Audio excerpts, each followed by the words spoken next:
ihasmath, and you're going to learn how to draw a basic parabola and translate it vertically. We're getting serious now.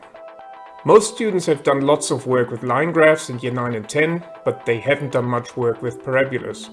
However, once you get the hang of it, you will draw parabolas in no time. Parabolas are the graphs of quadratic equations.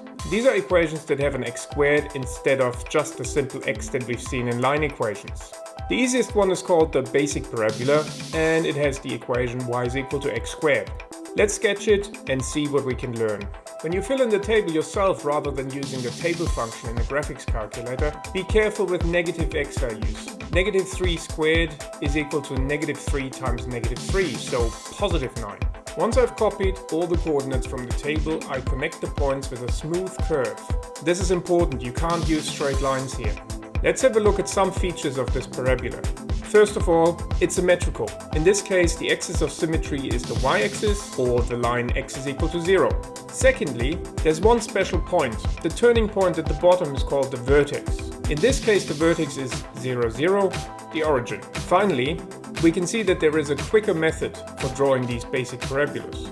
Starting from the vertex, I can go 1 to the right and 1 up. From that point, I go 1 to the right and 3 up.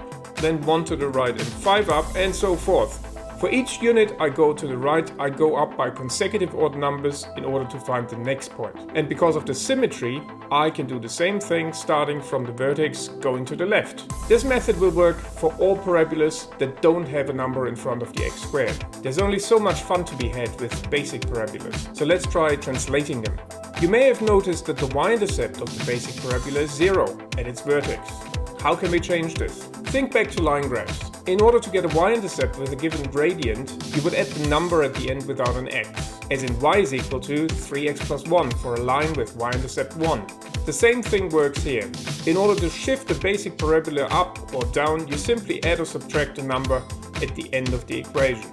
This number then represents the y-intercept. In other words, a basic parabola that is shifted vertically will have the form y is equal to x squared plus c, where c represents the y-intercept and the y-intercept is also the vertex. Let's put all of this together and draw a parabola without a table or a calculator.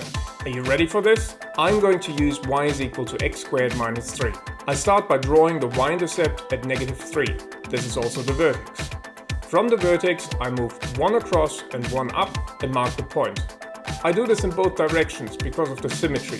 I then continue from these points to move 1 across and 3, 5, 7 up, just following the odd numbers. I connect the points and I'm done.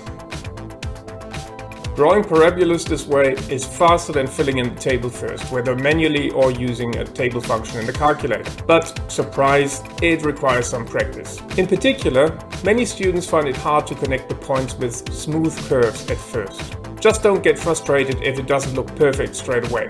You'll get there.